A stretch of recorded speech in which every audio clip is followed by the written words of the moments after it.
Assalamualaikum warahmatullahi wabarakatuh.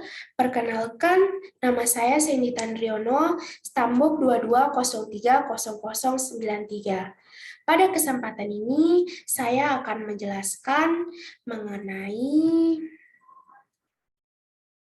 menguasai dan mengaplikasikan konsep-konsep pemeriksaan pajak.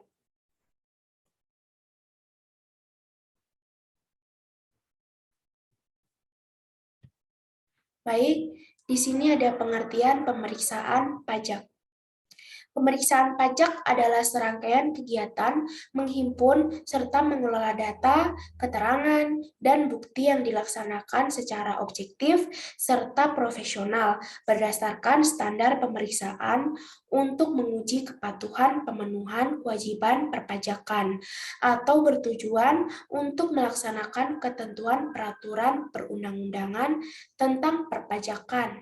Jadi, pemeriksaan pajak merupakan bagian akhir dari pengendalian proses perpajakan untuk memastikan WP menyampaikan surat pemberitahuan tahunan atau SPT dengan benar, jelas, dan lengkap. Yang selanjutnya ada kewajiban dan kewenangan pemeriksaan pajak. Pemeriksaan pajak yang dilakukan oleh kantor pajak kepada wajib pajak harus dilakukan oleh pemeriksa pajak yang memiliki tanda pengenal pemeriksa pajak dan memiliki surat pemerintah pemeriksaan atau SP2.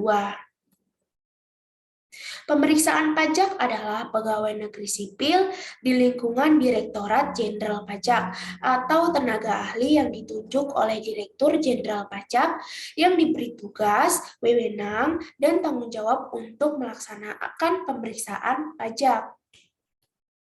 Tanda pengenal pemeriksa pajak adalah tanda pengenal yang diterbitkan oleh Direktur Jenderal Pajak yang merupakan bukti bahwa orang yang namanya tercantum pada kartu tanda pengenal tersebut sebagai pemeriksa pajak.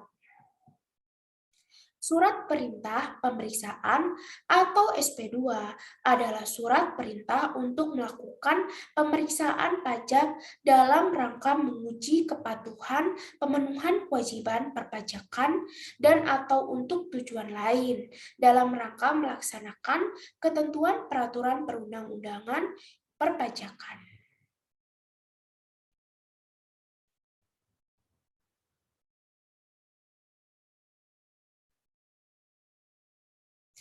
Berikut ada jenis-jenis pemeriksaan pajak. Yang pertama, pemeriksaan lapangan, yaitu pemeriksaan yang dilakukan di tempat tinggal atau tempat kedudukan wajib pajak, tempat kegiatan usaha atau pekerjaan bebas wajib pajak, dan atau tempat lain yang dianggap perlu oleh pemeriksa pajak. Yang kedua, pemeriksaan kantor, yaitu pemeriksaan yang dilakukan di kantor Direktorat Jenderal Pajak.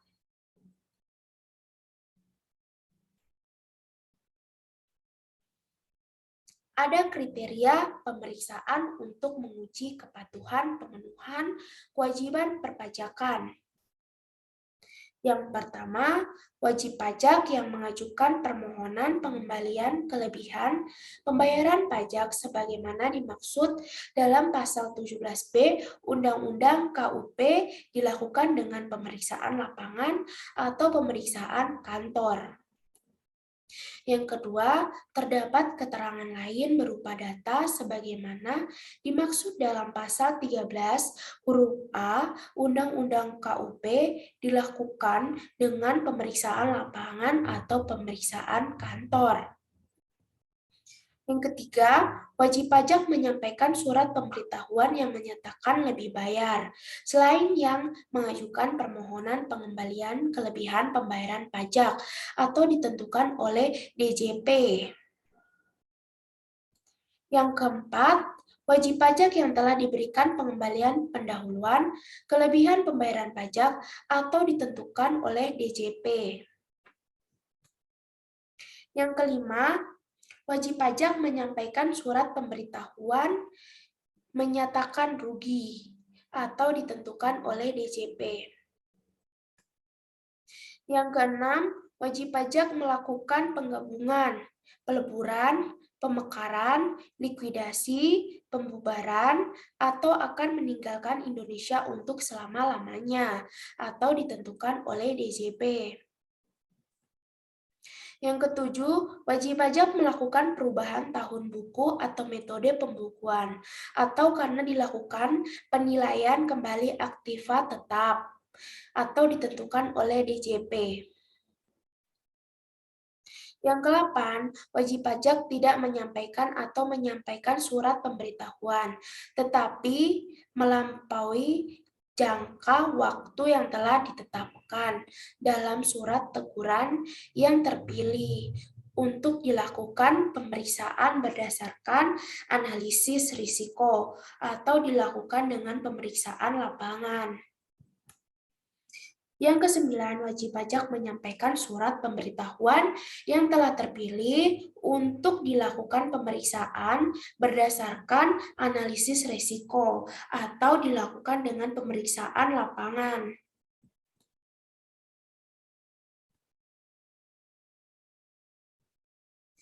Hak dan kewajiban seorang wajib pajak dalam perpajakan. Yang pertama, hak atas kelebihan pembayaran pajak. Ketika wajib pajak memiliki pajak terutang yang jumlahnya lebih kecil dari jumlah kredit pajak, hal ini berarti pajak yang telah dipungut tersebut lebih besar dari pajak sesungguhnya. Yang kedua, hak kerahasiaan bagi wajib pajak. Wajib pajak juga memiliki hak mendapatkan perlindungan yang diberikan oleh Direktorat Jenderal Pajak sehingga memenuhi standar operasional prosedur perpajakan. Yang ketiga, hak pengembalian pendahuluan kelebihan pembayaran pajak. Wajib pajak yang telah memenuhi kriteria sebagai seorang wajib pajak patuh akan mendapatkan suatu hak istimewa, di mana hak tersebut bisa digunakan untuk mengambil kelebihan nominal pembayaran pajak dalam waktu 3 bulan untuk PPh dan 1 bulan untuk PPN. Yang keempat, hak untuk mendapatkan pajak ditanggung pemerintah. Ketika seorang wajib pajak adalah seseorang yang ikut melaksanakan proyek bersama pemerintah dan dibiayai oleh pemerintah, maka pajak penghasilan dari akan ditanggung oleh pemerintah. Yang kelima, hak untuk mendapatkan insentif perpajakan. Untuk PPN, barang kena pajak atau BKP tertentu akan diberikan fasilitas berupa pembebasan pajak. Beberapa barang tersebut adalah kereta api, pesawat, peralatan TNI atau Polri, serta buku.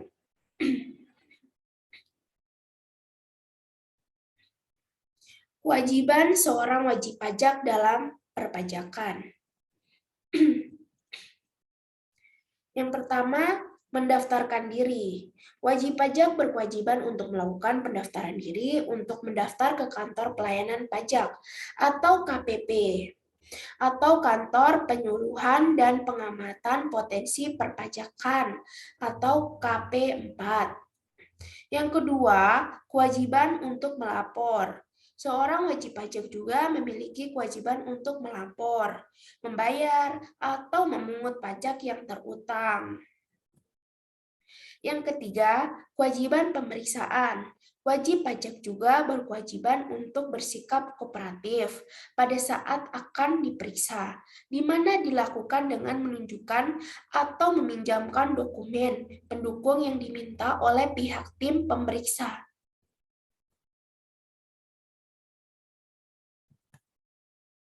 Wajib pajak yang sedang dilakukan pemeriksa pajak memilih hak, yaitu yang pertama, meminta kepada pemeriksa pajak untuk memperlihatkan tanda pengenal pemeriksa pajak dan SP2 atau surat perintah pemeriksaan. Yang kedua, meminta kepada pemeriksa pajak untuk memberikan surat pemberitahuan pemeriksaan lapangan dalam hal pemeriksaan dilakukan dengan jenis pemeriksaan lapangan. Yang ketiga, meminta kepada pemeriksa pajak untuk memperlihatkan surat yang berisi perubahan tim pemeriksa pajak apabila susunan keanggotaan tim pemeriksa pajak mengalami perubahan.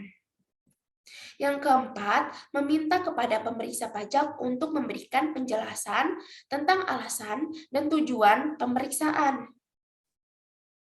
Yang kelima, menerima SPHP atau surat pemberitahuan hasil pemeriksaan. Yang keenam, menghadiri pembahasan akhir hasil pemeriksaan pada waktu yang telah ditentukan.